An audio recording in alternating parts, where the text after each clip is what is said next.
Hello everyone. In the last video we saw about data communication, that is component of data communication, data flow, data representation, etc. So in this video we'll be continuing the chapter 1 and you will be learning about some things like categories of network, internet, very widely used now and very interesting topic, and also we'll be studying about protocols. So let's begin. So these are the contents of today, that is categories of network. In that you will be studying about LAN, WAN and MAN, and then internet as well as protocols. So let's see what is this network. Network is nothing but a set of devices connected by communication link. That is many devices, okay, when they are connected by some communication link, we get a network. And a device can be any computing device, that is it can be computer, printer, which are capable of transmitting data. So now let's see categories of network. So based on the size of the network, that is network is nothing but when two or more devices are connected via some communication link, that is called network. So based on the size of the network, that is how many devices, how much distance the network works, the network is divided into three categories. That is, one is LAN. LAN stands for local area network. These are the small networks and their distance also will be only for few kilometers. That is, if you are connecting your computers in a college or in a building or in a campus within a few kilometers, then it becomes LAN. So they are telling local area network can link the devices in small geographical areas such as offices, buildings, campus, etc. within few kilometers. So this LAN is very small network. In our department also we have this LAN. Only few machines it connects. Next one is MAN, that is Metropolitan Area Network. These are the network which connect the devices in a city. Metropolitan in range will be of a city. So maybe the distance might be of 10 kilometers. Last type of network is wide area network. This can link the devices in different large geographical areas such as state, countries, world. If you want to connect one city to another or somewhere like that, maybe you have one office in Hubli, one office in Dharwad, then you can connect those to all the devices from this office to that office through a wide area network. Now let's see each of these in more. Now let's see the first category of network, that is LAN. It stands for local area network and it connects the devices in short distance. So now let's see it in deep. So this LAN stands for local area network and it is usually privately owned and links the devices in a single office, building or campus. In our computer science department, we have LAN in our labs. So why we use LAN within a small area is it helps in sharing the resources, either software resources or hardware resource. Assume you have only one printer for your entire department, then what you have to do? We cannot have every computer with a printer. So we have only one printer and all the people who are using the computer want to take the printout. That time what we can do, instead of having each printer to each machine, we can have one printer and then connect all the machines in the LAN along with the printer, so that all the machines in the network can connect to the printer. That is the usefulness. This is one diagram showing you the example of LAN. It has around 12 machines, all are connected via hub. What is hub? We'll see in second chapter again. This is a connecting device which is connecting all the devices in a short area. So depending on the need of an organization and type of technology used, your LAN can be a simple LAN, that is you can connect only two PCs and a printer, or you might connect many types of device depending on the your requirement and size. And remember, LAN size is only limited to few kilometers. We cannot go more than that. some other things about LAN is it helps to share the resources, that is whether hardware or software. I gave you an example of printer. You are sharing the hardware resource there. Maybe you are assume you want to share a software. That time also you can use LAN. So only one machine called server will be having a software. Other machines will use that software as client. So that is known as software sharing. So that's what. Then one more thing to remember is from other category of network, that is WAN and MAN. Your LAN is different because it uses only one transmission medium and topology for one LAN. That is, if you are making one LAN, entire LAN will be having one transmission medium and topologies. Transmission medium in the sense cables. That is, if you use copper cable, entire LAN will be having copper cable. If you are using coaxial cable, entire LAN will be having coaxial cable. And topology in the sense you will be studying in the next chapter, that is you will have bus topology, star topology, and like that different topology. So in LAN you can use only one topology and one transmission media. You cannot mix it. So that's what is given. A given LAN will use only one type of transmission media. And the most common LAN topologies are bus, ring, and star. Early, your LAN had data rates of only 4 to 16 megabyte per second, but now it has increased to 100 or 1000 Mbps. So data rate has been increased, but the limit of the distance is same. Hope you have understood about LAN. Now pause the video and write the points about LAN. Also draw the diagram. Then continue with the video. Now let's see next category of network, that is WAN. WAN stands for Wide Area Network. That is, this network will come over larger geographical area.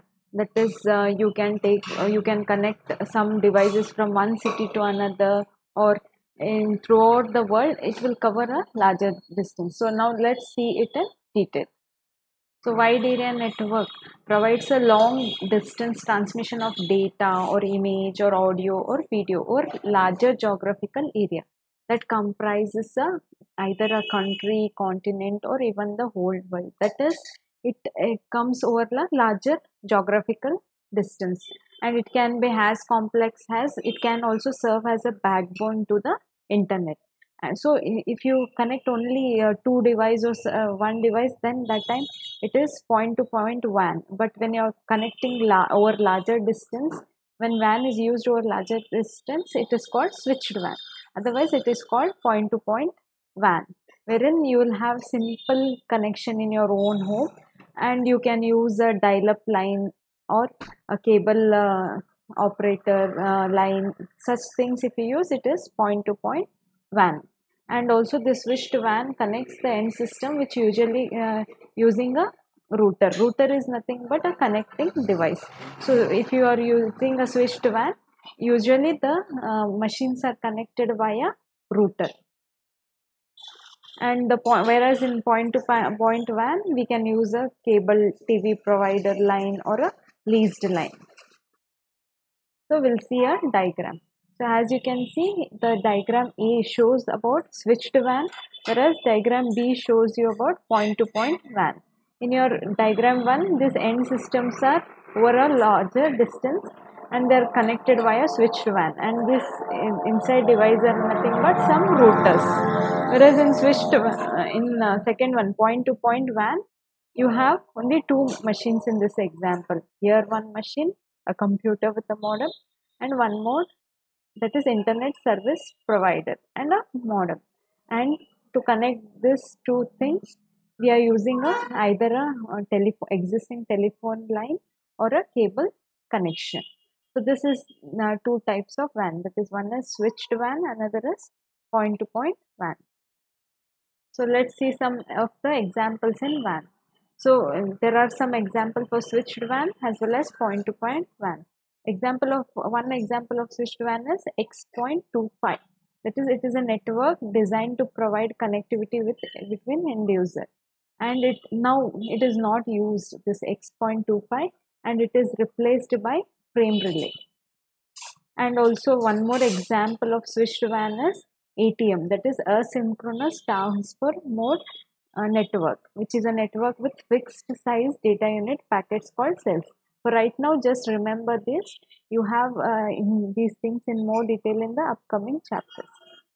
And another example of WAN is wireless WAN. Hope you have understood about wide area network. Now pause the video and write down the points about wide area network. Now let's see next network category of network, that is MAN. It stands for Metropolitan Area Network. So let's see it in detail. So metropolitan network is a network with a size between LAN and WAN. That is, MAN is between LAN and WAN. LAN is very small, WAN is for over a larger geographical area, whereas MAN, Metropolitan Area Network, is within a city. So the size is between LAN and WAN. So it normally covers the area inside a city or a town. It is designed for customer who needs high speed connectivity, normally to the internet, and to have endpoints spread over a city or a part of city. And one of the example of MAN is your part of telephone company network that uses high speed DSL line to the customer. One more example is cable TV network, but today we are using high speed data connection to internet. So here is one example of heterogeneous network. Any idea what is heterogeneous network? Heterogeneous network is nothing but combination of all through, that is mixed network. Homogeneous in the sense single network, whereas heterogeneous is combination of various type of network. So as you can see in diagram, you have here one switched WAN network, one point to point WAN, and again this small part is LAN.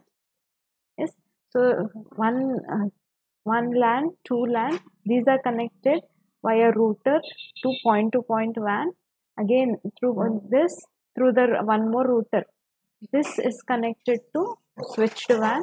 Again through modem, it is connected to point WAN. Again through a modem, you have one more computer to the president.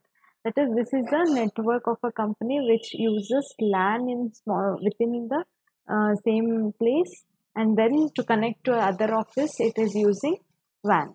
So here also, and this middle routers and modems are used as a connecting device.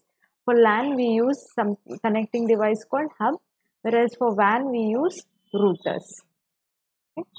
So this is one of the example of heterogeneous network, that is using the network studied now. Just now we studied about LAN, WAN and MAN. Using all those network, we have one example, a mixture of all the network, that is known as heterogeneous network. So far we have seen the category of network, that is three: LAN, WAN and MAN. LAN is small, over a small distance. It is within a department or within a college if your college is small. Then comes WAN, which is wide area network connecting two cities or somewhere in the world, that is over a larger geographical area. And then comes MAN, where within a city. So size of MAN will be between LAN and WAN. So and then we also saw heterogeneous network, that is a combination of these all network, that is LAN, WAN and MAN.